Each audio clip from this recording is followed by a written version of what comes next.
Kenapa ada gula merah, gula putih, dan gula batu?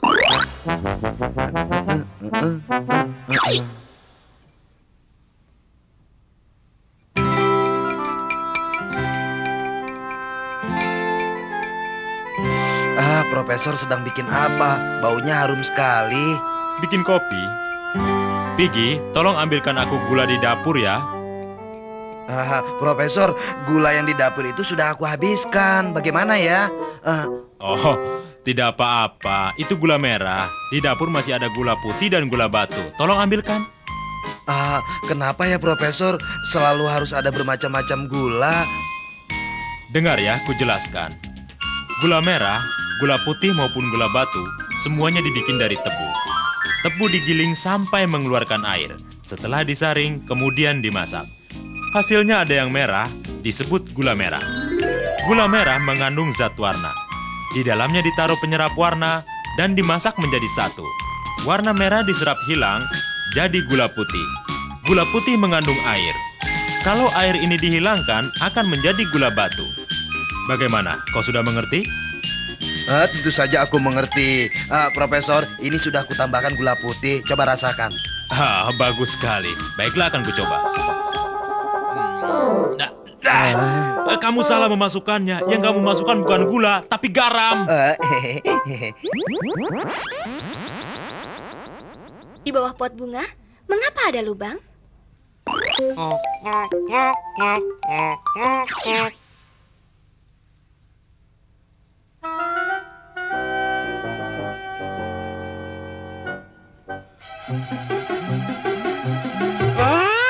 Aduh, kenapa jadi mati semua? Mungkin lupa disiram. Tidak mungkin, Profesor. Seingatku setiap hari selain disiram, aku juga membersihkan rumput liar. Oh, coba aku lihat. Ini karena tidak ada lubang di bawahnya. Oh ya? Tapi kenapa harus ada lubang? Baiklah, akan kujelaskan. Di bawah pot bunga harus ada lubang. Ini ada sebabnya. Kalau kita siram air terlalu banyak dan di bawah pot bunga tidak berlubang, air jadi tidak bisa keluar. Akar pun akan terendam air. Lama-lama akar bunga akan menjadi busuk. Bunga pun lalu menjadi mati. Nah, kalau ada lubang kecil, air yang tak terpakai akan keluar dari lubang itu. Bunga pun akan segar dan tidak mati. Bagaimana? Kamu sudah mengerti sekarang? Oh, iya, aku mengerti. Ada apa lagi, Froggy? Aku ikuti kata-katamu. Di bawah pot dibuat lubang, tapi lubangnya terlalu besar, Profesor. Jadi bunga dan tanah semuanya keluar. Ini lihat.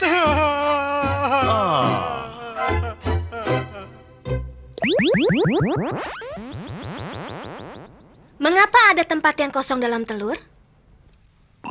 La la la la la la la la la la.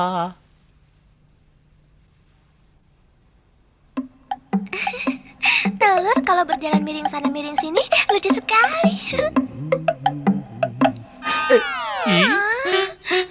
Profesor Ula, kau memecahkan telurku. Sudah, jangan menangis. Nanti aku ganti yang baru ya. Tidak mau. Yang tadi lebih bagus, yang lain belum tentu bagus. Pokoknya ganti. Semua telur sama, Snelly. Di sebelah telur ada tempat yang kosong. Kalau digelindingkan jadi miring sana miring ke sini. Jangan khawatir, akan kuganti telurmu. Aku tidak mau. Kalau begitu baiklah, akan kujelaskan padamu. Di dalam telur ada ruang yang kosong, tempat untuk menyimpan oksigen. Saat anak ayam di dalam, sebelum keluar memakai oksigen tersebut untuk bernapas. Sebab kalau tidak, pasti akan mati. Kalau dilihat dari luar, kulit telur sangat licin. Tapi kalau pakai kaca pembesar, akan terlihat banyak sekali lubang kecil. Nah, udara dari luar bisa masuk melewati lubang ini. Sekarang kamu mengerti kan? Iya, aku mengerti. Tapi kau harus menepati janji yang tadi ya. Janji? Aku berjanji apa? Ini lebih asik dari yang menggelindingkan telur. Asik.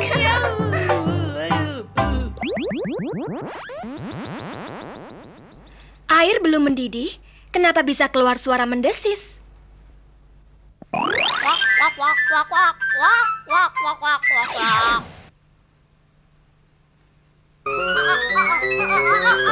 Aduh, aku sudah tidak tahan lagi. Cepat buka pintunya. Tunggu sebentar. Ayo cepat. Tunggu. Aduh, Birdi, kamu kenapa? Lihat, kepalaku sampai benjol begini. Minta maafnya nanti saja. Aku sedang tidak sempat. Aku sudah tidak tahan lagi. Aduh. Birdi, sebenarnya apa yang tadi kamu makan? Mungkin karena aku minum air yang belum matang. Air kalau belum matang akan terdengar suara mendesis. Setelah mendidih, suara itu akan hilang. Mudah sekali membedakannya, kan? Berarti asal ada suara sudah boleh diminum. Itu benar, Birdi. Begini, ketika kita mempergunakan teko untuk memasak air, saat air baru panas, udara akan keluar dari air. Saat itu air bagian atas akan lebih dingin. Gelembung udara akan naik dari bagian yang panas itu. Ketika sampai di bagian air yang dingin, gelembung udara akan menciut, sehingga keluarlah suara. Tetapi setelah air mendidih, semua bagian air sama bersuhu 100 derajat Celcius. Jadi, gelembung udara tidak akan mengembang dan menciut, sehingga tidak keluar suara. Kamu sudah mengerti sekarang, Birdi? Sekarang aku sudah mengerti. Aduh, gawat. Birdi, apa kamu sudah baikan sekarang? Tentu saja belum. Sudah tidak ada suara di perutku lagi. Tapi kenapa masih mencret terus?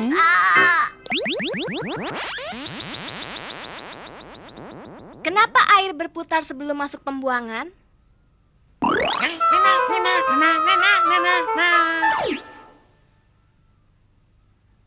Wah, lelah seharian.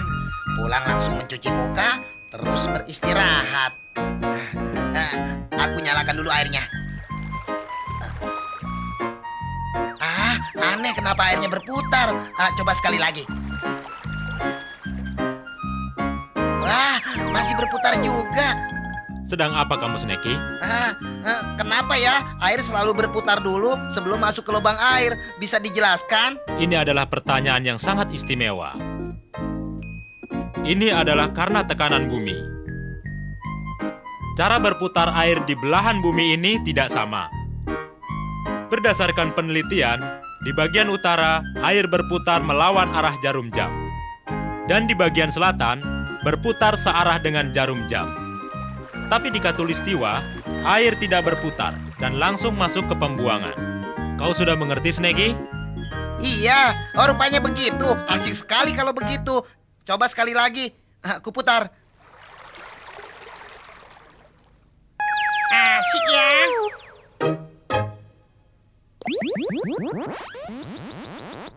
Dalam air panas, jika dimasukkan sebatang aluminium, kenapa cepat dingin?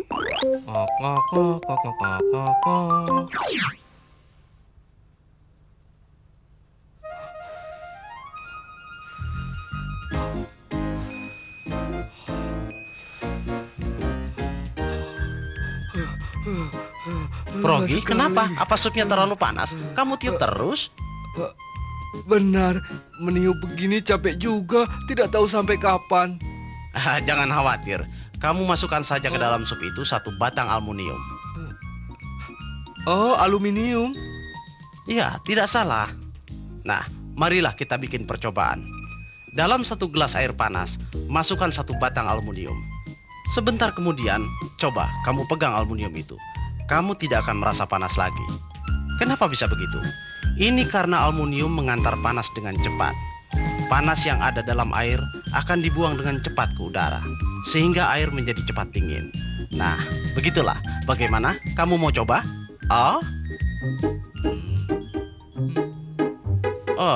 Progi, sedang apa kamu?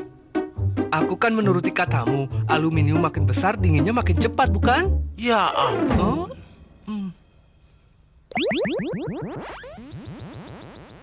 Kenapa anak kecil jangan tidur di kasur yang empuk?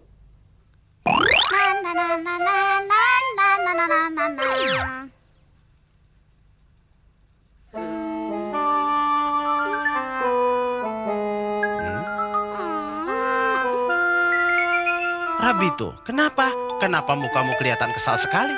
Tadi aku tidur sebentar, tapi punggungku pegal dan sakit jadinya. Coba kulihat. Oh, Aku tahu, itu karena kasurmu terlalu empuk. Hah? Apa ada hubungannya? Tentu saja ada. Anak kecil, tulang-tulangnya belum begitu keras. Bila tidur di kasur yang empuk, biar dia terlentang ataupun miring, maka badannya akan mengikuti bentuk kasur. Misalnya, kalau dia tidur terlentang, punggungnya akan menjadi bungkuk. Kepalanya jadi maju ke depan, bahkan bahunya juga ikut maju ke depan. Kalau sering tidur miring, bentuk badan akan menjadi jelek, bahkan bisa berpengaruh pada kesehatan. Jadi sebaiknya kau ganti kasurmu yang agak keras. Kenapa kamu, Rabito? Kenapa kamu? Aku sudah terlambat, Profesor. Aku sudah jadi seperti kura-kura juga. Apa gunanya sikring pengaman listrik?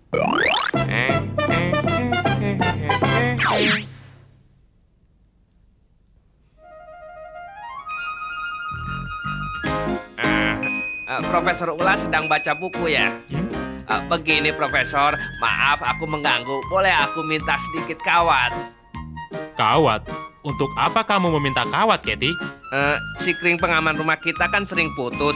Jadi kalau pakai kawat besi mungkin tidak akan putus lagi. Jangan sekali-kali memakai kawat besi untuk menggantikan sikring pengaman. Benarkah? Kenapa tidak boleh? Karena berbagai kawat besi atau kawat listrik bisa dilalui listrik. Daya tahan mereka terhadap listrik berlainan. Saat listrik yang lewat terlalu besar, lebih besar daripada daya tahannya, kawat listrik tersebut akan terbakar putus dan dapat menimbulkan api. Kawat dari sikring pengaman terbuat dari bahan yang khusus. Ada satu keistimewaannya, dibanding berbagai kawat listrik lain, dia paling mudah putus. Dengan memasang sikring pengaman, saat listrik mengalir terlalu besar, sikring pengaman akan putus. Jadi sikring pengaman bisa menjamin keamanan pemakai listrik. Kau sudah mengerti, Katy? Aduh, celaka. Aku harus secepatnya mencari Mosi agar dia mencopot semua kawat besi. Kalau tidak, bisa berbahaya. Ya Tuhan, dari mana dia dapat ide begitu ya?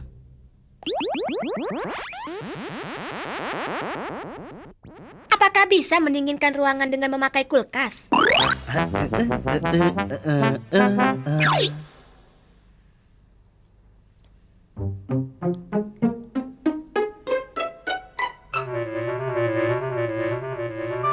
Udaranya panas sekali. Pakai kipas angin juga tidak terasa. Ini percuma saja. Aku dapat akal. Lihat saja.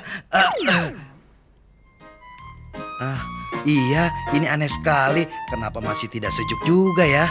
Piggy, kenapa kamu buka pintu kulkasku seperti ini? Maksudku, aku ingin buat seperti AC ruangan. Kamu bodoh, Piggy. Itu tidak akan mungkin.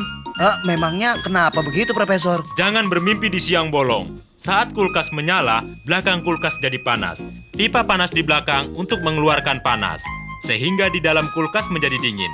Saat kamu buka pintu kulkas, udara dingin keluar dari dalam kulkas. Sementara udara panas keluar dari pipa belakang. Kulkas mengeluarkan udara dingin, juga mengeluarkan hawa panas. Suhu tidak akan jadi dingin dengan membuka pintu kulkas.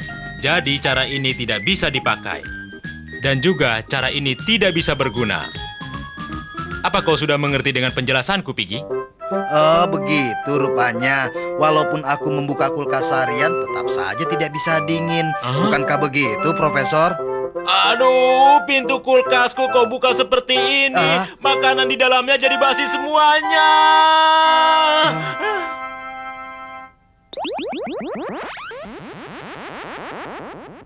Setelah apel dipotong, kenapa berubah warna?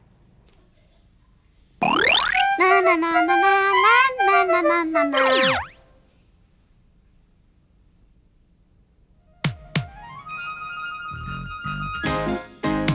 Sebentar. Cepat, Profesor. Cepat kemari. Cepat. Rabito, ada apa? Ada apa? Tidak apa, Profesor. Aku hanya mau mengundang Anda makan apel. Oh, aku pikir terjadi sesuatu. Hanya mengundangku makan apel saja, tanganku ditarik-tarik. Aneh sekali, Profesor. Kenapa apel yang belum lama aku potong berubah warnanya? Apa sebabnya? Tolong jelaskan. Apel kalau dipotong, ya memang begitu. Makanya harus cepat kau habiskan. Kenapa bisa begitu, Profesor? Sebabnya begini. Apabila apel dipotong pakai pisau, di bagian luar yang terpotong akan perlahan berubah menjadi warna gelap. Ada orang yang mengira karena bersentuhan dengan besi dan pisau. Sebenarnya itu salah. Walau digigit pun akan terjadi hal yang sama. Rupanya di dalam apel ada dua zat yang berbeda. Satu asam dan satunya basah. Jika apel tidak dipotong, tidak akan bereaksi dan apel tidak akan berubah warna. Tapi saat apel dipotong, kedua zat ini akan bereaksi membentuk warna yang gelap. Nah, kau sudah mengerti, Rabito? Sudah, Profesor. Jadi aku tidak usah takut apelku berubah warna. Aku bisa nikmati apel dengan santai. Hah? Dan bagus bukan? Pelit sekali dia.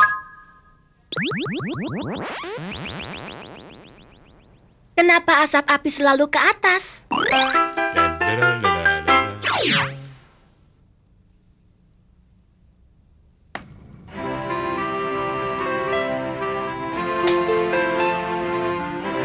Hangat sekali. Froggy, kamu sudah menghangatkan badan ya? Benar. Profesor Ulah, ayo bergabung. Kita menghangatkan badan di sini, ayo. Baiklah, kalau begitu sebaiknya tambah lagi apinya ya. Tidak masalah. Cukup, jangan tambahkan lagi apinya, cukup. Kenapa apinya jadi tinggi begini? Oh, sebabnya sangat sederhana. Saat kamu menyalakan lilin atau kayu bakar, api akan selalu ke atas. Di bawah nyala api justru tidak panas. Mengapa bisa begitu? Rupanya hawa panas lebih ringan dari hawa dingin. Hawa panas selalu mau naik ke atas, dan di sekitar nyala api selalu panas. Saat hawa panas lari ke atas dan membawa serta udara di sekelilingnya, nyala api tidak ada di tempat lain. Terpaksa ikut menuju ke atas. Seperti berada di dalam kerumunan, kita akan mengikuti arus orang berjalan.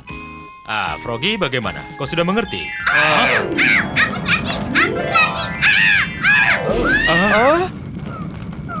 Dedi, kenapa kamu jadi burung panggang begini? Kasihan. Enak saja kau bicara. Kalian membuat api terlalu tinggi. Jadi saat aku lewat sini, ya begini jadinya.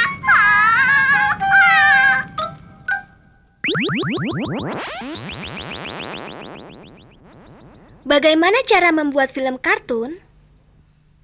Na na na na na na na na na na na na.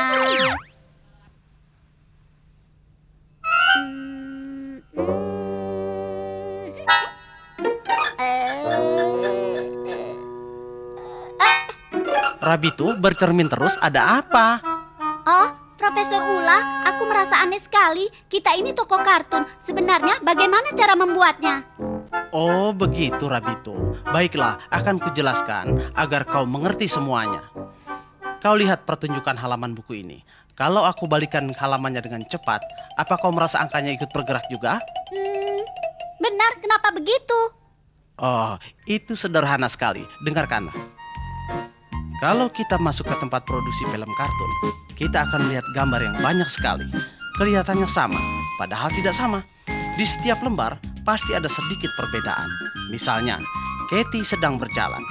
Nah, para pelukis akan mulai dengan gambar kaki Katy yang diangkat sedikit demi sedikit. Setiap gambar gerakannya makin jauh, lalu gambar ini akan difoto di film dan dijalankan dengan cepat. Untuk gerakan 10 menit membutuhkan banyak sekali gambar. Nah, kamu mengerti semuanya kan? Mengerti, Profesor? Aneh, semua buku yang kupunya hilang. Rupanya kau diam-diam mencuri bukuku ya. Cepat kembalikan, cepat. Maaf, Profesor. Aku hanya pakai untuk membuat film kartun. Lihatlah. Aduh, bahaya. Kenapa semua buku catatan penelitianku digambar?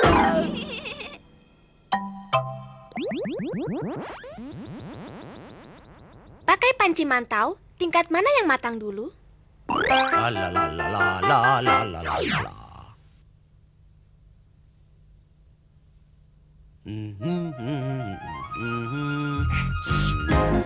Mosi, sudah mau makan mantau?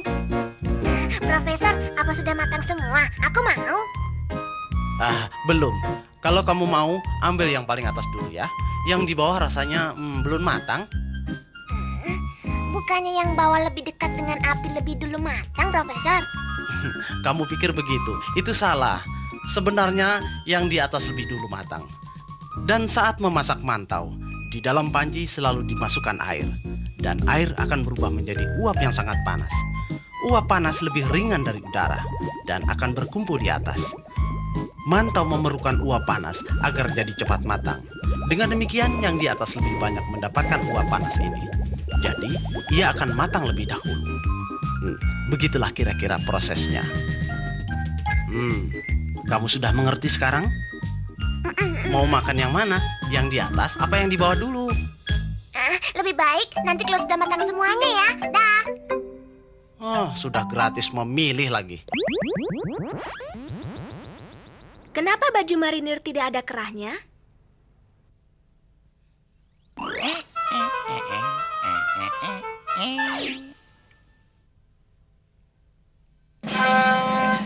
Sneki, lihat baju marinirku. Juga topi marinir ini. Bagus tidak? Iya, kau gagah sekali. Tapi aku sedang mabuk laut, Profesor. Aku mau muntah. Kalau begitu, cepat lepaskan pengikat bajumu. Seperti baju yang kupakai ini, Sneki. Kenapa begitu? Biar ku jelaskan, Sneki. Marinir hidup di atas kapal, sering keluar masuk kapal. Agar tidak terganggu dan mudah memakainya, jadi bajunya dibuat tidak berkerah. Begitu juga kalau dia naik turun tangga, supaya tidak gampang tersangkut. Di marinir juga ada yang suka mabuk laut. Nah, kalau baju itu dibuat berkerah, akan bergesekan dan merangsang tenggorokan untuk muntah. Jadi, itulah alasannya mengapa baju marinir tidak berkerah. Bagaimana? Kamu sudah mengerti? Tapi terlambat, aku sudah muntah, Profesor. Aduh.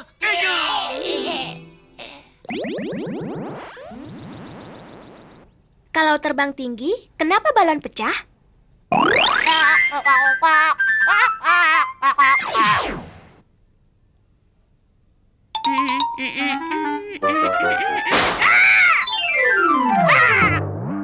Birdi, kenapa kamu? Makanya lain kali hati-hati.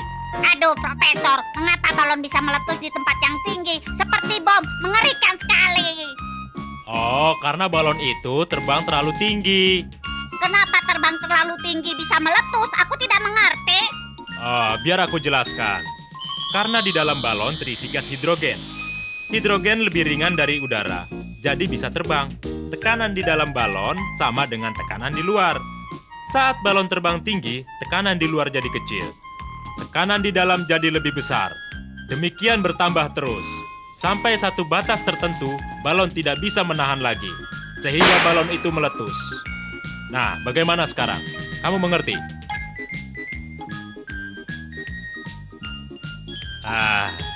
Sepertinya kamu sudah mulai mengerti. Birdi, Profesor Ula, balonku telah hilang. Apa kalian lihat? Aku sudah mencari kemana-mana. Kamu masih mencari balon. Balon kamu itu sudah meletus. Kenapa bisa meletus? Biar ku jelaskan. Di dalam balon ada semacam gas yang tidak tahan terhadap udara. Begini saja. Sekarang kalian kasih aku satu balon lagi untuk percobaan. Bagaimana? Mungkin aku akan mengerti. Kalau begitu enak di kamu. Kenapa balon yang terisi udara bisa kempes? Lihatlah,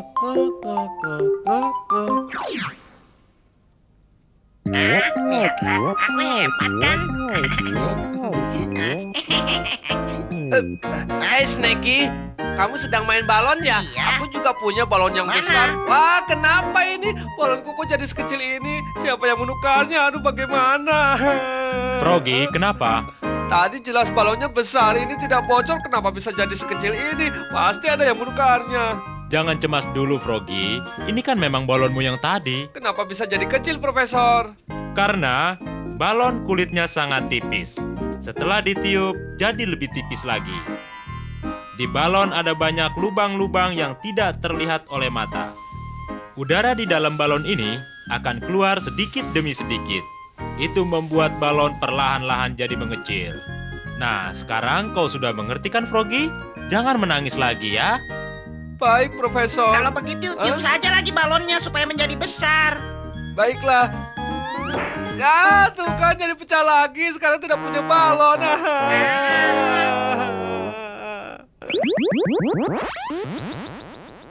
Kenapa ban mobil banyak coraknya?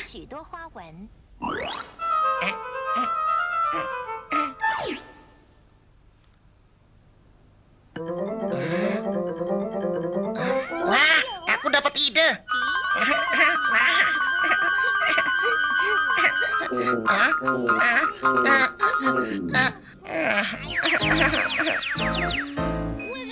Kenapa aku berputar di sini terus tidak bisa maju? Ini karena di badanmu tidak ada motif kembang yang menonjol keluar. Kenapa harus ada motif kembang yang menonjol keluar? Lihat, ini sebuah ban yang licin tidak bermotif. Karena tidak bisa menghasilkan gaya gesek dengan lantai, jadi hanya bisa berputar terus di tempatnya. Adanya motif kembang di ban dan sepatu alasannya sama. Mau membuat gesekan dengan lantai jadi besar, membuat gampang bergerak dan terarah dengan baik. Bukannya ingin terlihat bagus. Jadi maksudnya aku tidak bisa bergelinding seperti ban mobil, Profesor? Tidak masalah, aku ada akal. Wah, asik. Wah. Kenapa ban selalu berwarna hitam?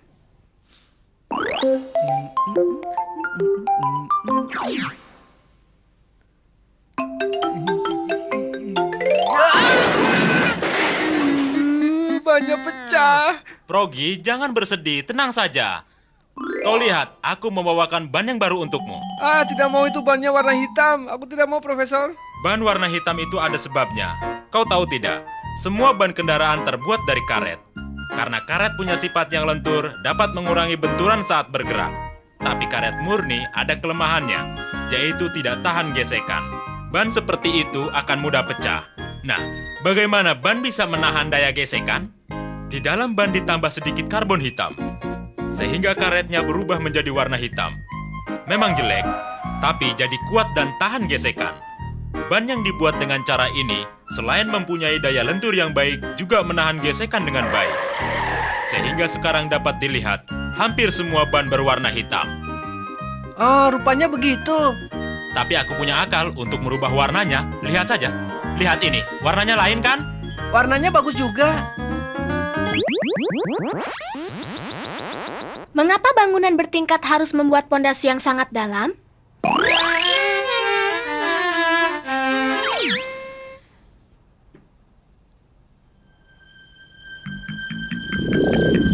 Ya ampun, mengerikan sekali.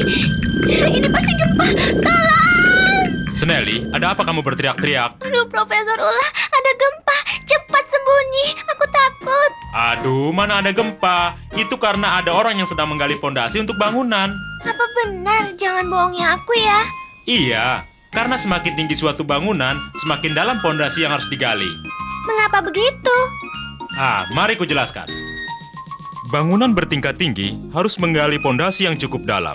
Kalau tidak menggali pondasi yang cukup dalam, bangunan yang berat akan menekan ke tanah. Permukaan tanah tidak akan kuat menahan, bangunan akan tenggelam dan masuk ke dalam tanah. Saat musim panas, bangunan mengembang. Saat musim dingin, bangunan akan menciut. Sehingga celah antar tanah dan bangunan akan menjadi besar. Jadi bangunan tinggi harus digali pondasi yang cukup dalam. Nah, sekarang kau sudah mengerti kan, Snelly? Tenang Snelly, jangan takut. Sebentar lagi juga biasa. Tapi Profesor, sepertinya semakin lama semakin keras. Wah, ternyata kau benar, Snelly. Tolong.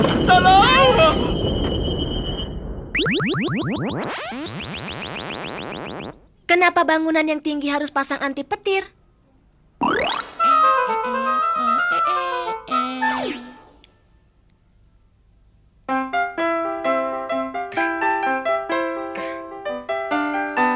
Setiap ke rumah Profesor memanjatnya setengah mati.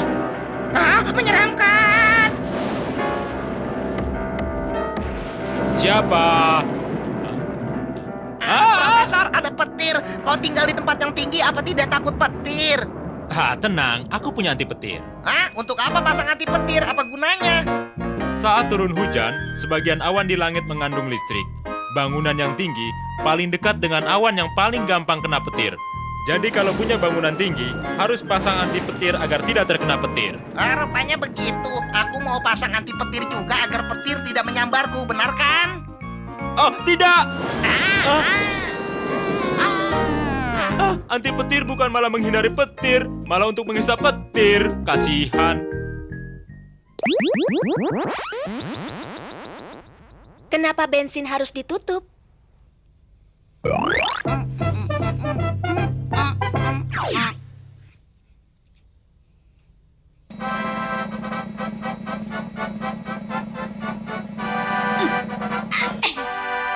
Kapal sudah mau berangkat, asik. Oh, ada apa ini? Kenapa bensinnya habis? Aneh. Kathy, kenapa kamu? Aku merasa aneh sekali, Profesor. Baru beberapa hari ini aku isi penuh. Kenapa sekarang bensinnya sudah habis? Oh, tentu saja habis. Itu karena tangkinya kamu tidak tutup, Kathy. Kalau tidak ditutup, apakah bensinnya bisa hilang sendiri, Profesor? Tentu saja bisa. Begini, Kathy. Bensin adalah sejenis cairan yang sangat gampang menguap. Asal ada lubang kecil, dia akan menguap pergi. Jika ruangan penuh dengan uap bensin dan bertemu dengan api, maka akan segera meledak. Makanya setelah tangki diisi bensin, harus kita tutup rapat-rapat agar jadi tidak boros, juga bisa menghindari bahaya. Di pompa bensin tidak boleh merokok. Bagaimana? Aku cukup pintar, bukan? Profesor, kali ini kok salah. Bensin Kathy aku yang curi. Kembalikan bensinku!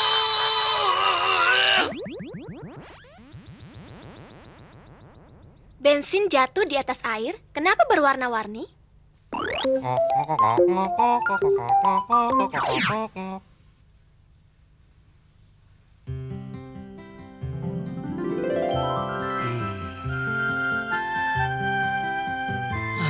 Cuaca setelah hujan bagus sekali, apalagi ada pelangi untuk dinikmati.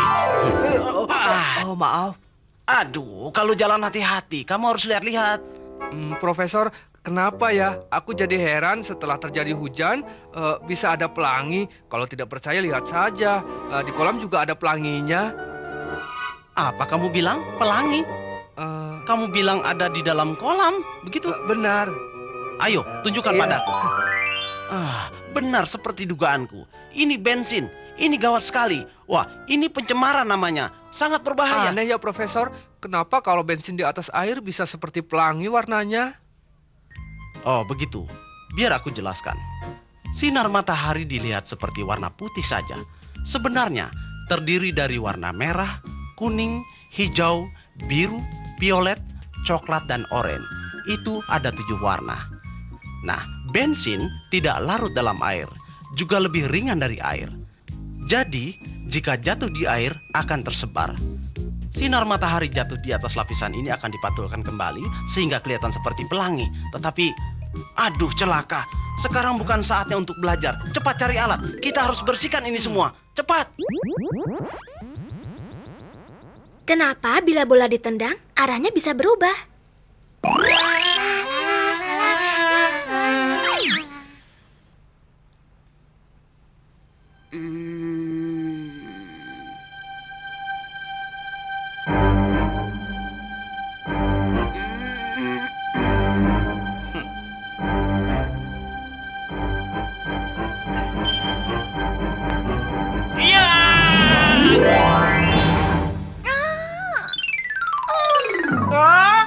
Snelly? Snelly, kamu tak apa-apa? Snelly? Maafkan aku ya, Snelly. Kenapa tendangan pisangku bisa kacau begitu? Profesor, apa itu tendangan pisang?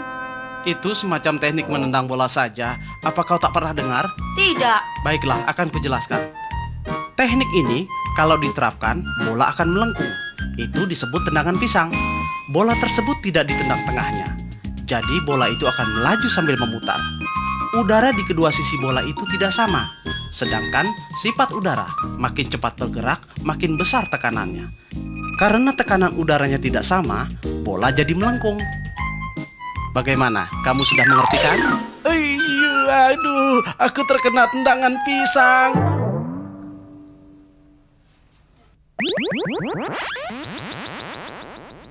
Kenapa bila menjemput tamu penting harus pakai meriam kehormatan? Na na na na na na na.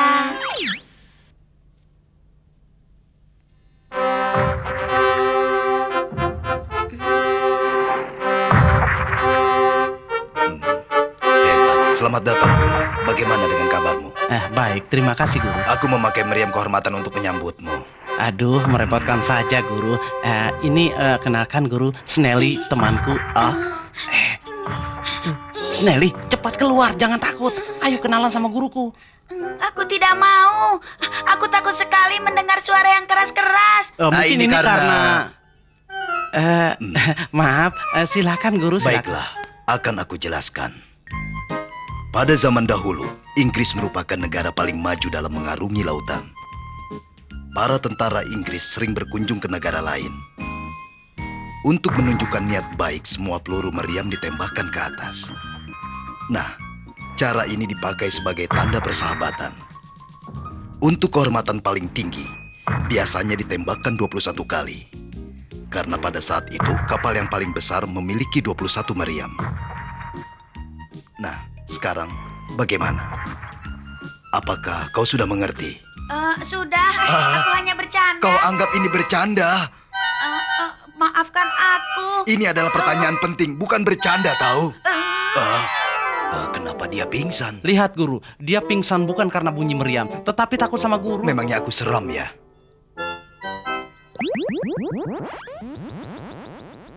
Kenapa Bir bisa keluar banyak busa?